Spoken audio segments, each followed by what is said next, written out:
Une tempête géopolitique d'une ampleur inédite secoue la France et l'Assemblée nationale est en proie à un chaos total. Emmanuel Macron, président de la République, vient de déclencher une crise internationale majeure en annonçant un soutien militaire renforcé à l'Ukraine, provoquant une mise en garde cinglante du Kremlin qui fait trembler l'Europe. Des documents fuités, des alliances brisées, des accusations de trahison et des spéculations enflammées sur X plonge la politique française dans une tourmente sans précédent. Que s'est-il passé ? Quelle erreur monumentale Macron a-t-il commise ? Qui tire les ficelles derrière cette décision explosive ? Et surtout, que signifie ce scandale pour l'avenir de la France, de l'Europe et de la paix mondiale ? Accrochez-vous, car nous plongeons au cœur d'une affaire qui pourrait redéfinir le destin de la nation. Depuis les élections législatives anticipées de 2024, la France est embourbée dans une crise politique sans fin. L'Assemblée nationale, fragmentée entre une majorité macroniste affaiblie, la montée en puissance du Rassemblement national, RN, et les assauts de la gauche unie sous la bannière de la NUPES, est devenue un champ de bataille. Emmanuel Macron, dont le second mandat est marqué par des crises sociales, économiques et sécuritaires, a nommé François Bayrou Premier ministre le 13 décembre 2024 pour tenter de stabiliser le pays. Mais c'est une décision prise par Macron lui-même qui met le feu aux poudres. Le 15 juillet 2025, lors d'un sommet européen à Bruxelles, le président annonce que la France livrera des missiles longue portée Escalp Storm Shadow à l'Ukraine, sans restriction sur leur usage, y compris contre des cibles stratégiques en territoire russe. Une déclaration choc, présentée comme un message clair à Vladimir Poutine, mais qui va provoquer un séisme. La réponse de Moscou ne se fait pas attendre. Dmitri Peskov, porte-parole du Kremlin, déclare que cette décision est une escalade irresponsable qui fait de la France une cible légitime dans le conflit ukrainien. Des officiels russes, relayés sur X, vont encore plus loin, qualifiant Macron de va-t-en-guerre et menaçant l'Europe de représailles sans précédent. Sur les réseaux sociaux, les hashtags Macron-erreur, France-Ukraine et Kremlin-menace explosent, divisant les internautes. Certains, comme @citoyen libre 33, Canars.fupon, zrenia Macron face à la Russie, tandis que d'autres, comme @veritfrance, l'accusent de jouer avec la vie des Français pour plaire à l'OTAN. Des posts alarmistes évoquent même des risques de conflit nucléaire si la France persiste dans cette voie. Mais d'où vient cette erreur colossale ? Selon des informations circulant dans les cercles diplomatiques et relayées par des médias comme Le Monde et Politico, Macron aurait pris cette décision sans consultation approfondie de son gouvernement. Des documents fuités, dont l'authenticité reste à vérifier, révèlent des tensions explosives au sein de la majorité. Gérald Darmanin, ex-ministre de l'Intérieur et figure influente de Renaissance, aurait averti Macron que cette escalade risquait de mettre la France dans le viseur de Poutine. Dans une note interne, Darmanin aurait qualifié la décision de suicidaire, plaidant pour une approche plus prudente, comme limiter les livraisons d'armes et à des équipements défensifs. Bayrou, de son côté, aurait exprimé des réserves, préférant se concentrer sur son plan d'économie de 40 milliards d'euros pour le budget 2026 suivant, dévoilé le même jour. Ces documents fuités, qui circulent sur X et dans certains cercles parisiens, sont au cœur du scandale. Ils incluent des échanges par email entre Macron et des conseillers proches, ainsi qu'une liste de contacts en favoris sur son téléphone. Des numéros de hauts responsables ukrainiens, de dirigeants de l'OTAN et même de PDG de l'industrie de l'armement, comme ceux de Dassault Aviation et MBDA, fabricants des missiles Escalp. Certains posts sur X, comme celui de @France, suggèrent que Macron aurait cédé à des pressions de Washington et de l'industrie de défense pour aligner la France sur une ligne dure anti-russe en échange de promesses de soutien économique ou diplomatique.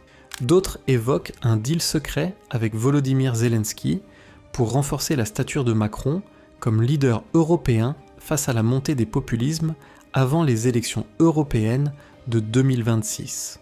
Les documents révèlent aussi des échanges où Macron aurait minimisé les avertissements des services de renseignement français, notamment de la DGSE, qui mettaient en garde contre une possible escalade incontrôlable avec la Russie.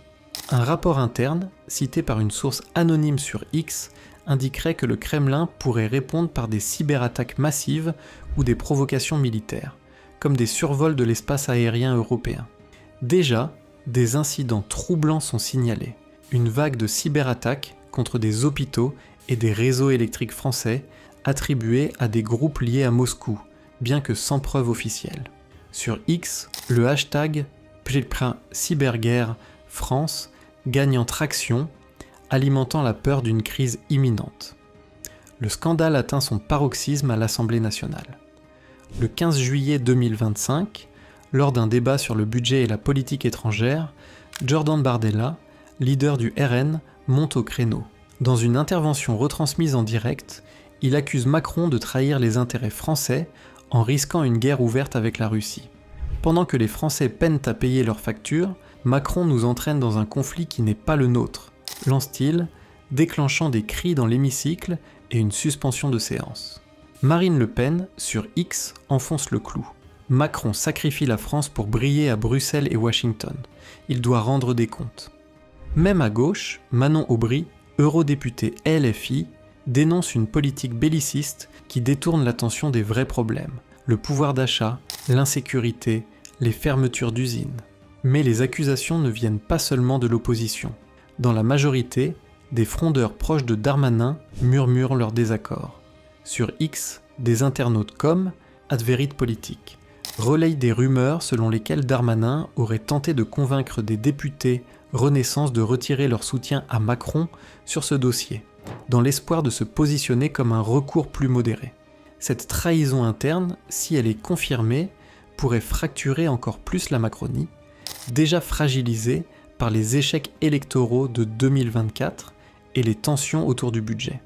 Ce scandale dépasse Macron et la crise ukrainienne. Il met en lumière un système politique français à bout de souffle. Les Français, épuisés par des années de crise, inflation galopante, insécurité dans les quartiers, désindustrialisation, en est assez des décisions prises dans leur dos. L'économie est au bord du gouffre, avec un déficit public sous la surveillance des agences de notation. Les investisseurs étrangers hésitent et des fleurons industriels comme Renault ou Alstom continuent de perdre du terrain face à la concurrence chinoise et américaine. Pendant ce temps, Macron semble obsédé par son image internationale, au détriment des préoccupations quotidiennes des Français. Sur X, les hashtags Macron de mission et France en danger dominent les débats. Des figures comme Florian Philippot et Nicolas Dupont-Aignan appellent à des manifestations dénonçant un président déconnecté qui joue avec le feu. Même Sonia Mabrouk, lors de son émission Midi News sur CNews, interroge « Jusqu'où Macron est-il prêt à aller pour plaire à l'OTAN ?» Elle évoque les documents fuités, demandant à ses invités si la France peut se permettre une telle crise alors que le pays est déjà à genoux. Un récent clash avec Manon Aubry, le 30 juin 2025, où Mabrouk a dénoncé l'abstention de LFI sur la libération de l'écrivain algérien Boualem Sansal, montre qu'elle n'hésite pas à pointer du doigt les incohérences des politiques. Pourquoi un président expérimenté, connu pour sa prudence diplomatique, a-t-il pris un tel risque ? Plusieurs hypothèses circulent. Premièrement, Macron chercherait à se poser en leader incontesté de l'Europe face à une Allemagne affaiblie par ses propres crises et une Ursula von der Leyen discréditée par des scandales de transparence. Deuxièmement, des pressions de l'OTAN et des États-Unis, qui veulent durcir le ton face à la Russie, auraient influencé sa décision. Enfin, certains sur X, comme Rachos Analyse France, suggèrent que Macron utilise cette crise pour détourner l'attention des échecs domestiques, notamment les critiques sur le budget de Bayrou, qui impose des coupes impopulaires dans les dépenses publiques. Mais les Français ne sont pas dupes. Sur X, les appels à la transparence se multiplient. Les citoyens veulent voir ces documents, savoir qui sont ses contacts en favoris, comprendre pourquoi Macron a ignoré les avertissements de ses propres services. Des posts évoquent un pacte secret avec l'Ukraine ou des industriels de l'armement, mais rien n'est prouvé. Ce qui est certain, c'est que la défiance envers les institutions atteint un sommet. Le RN, surfant sur la colère populaire, menace d'une motion de censure contre Bayrou, accusé de complicité avec Macron. La gauche, bien que divisée, prépare une offensive similaire, tandis que des frondeurs macronistes envisagent de lâcher leur président pour sauver leur avenir politique. Alors, que va-t-il se passer ? Macron va-t-il reculer face aux menaces russes, peut-être en limitant l'usage des missiles Escalp, ou persistera-t-il au risque d'entraîner la France dans une confrontation directe avec une puissance nucléaire ? Les cyberattaques signalées, si elles sont confirmées, pourraient aggraver la crise avec des conséquences sur la vie quotidienne des Français. Déjà, des pannes électriques inexpliquées dans plusieurs régions alimentent les spéculations sur X. Ce scandale n'est pas seulement celui de Macron, c'est celui d'un système politique qui a perdu la confiance des citoyens. Depuis des années, les Français assistent à des scandales étouffés, l'affaire Alstom, les contrats de masques, les nominations douteuses et à des promesses non tenues. Marine Le Pen, sur X, résume l'état d'esprit. Macron sacrifie la France pour ses ambitions personnelles. Il est temps de rendre le pouvoir au peuple. Jordan Bardella, lui, appelle à une révolution citoyenne dans les urnes et dans la rue. Nous sommes à un tournant historique. Ces documents fuités, ces contacts mystérieux, cette erreur stratégique doivent être révélés au grand jour. Les Français méritent la vérité. Qui Macron protège-t-il ? Quels intérêts sert-il ? Pourquoi risque-t-il la paix pour une guerre qui n'est pas la nôtre ? Sur X, les voix s'élèvent, des manifestations se préparent et la colère gronde. Ce n'est pas seulement une crise politique, c'est un cri de révolte contre une élite déconnectée. Pour la France, pour la paix, pour le peuple, exigeons la transparence. Ces secrets doivent éclater, ces trahisons doivent être jugées. Ensemble, faisons entendre notre voix. Ce n'est que le début.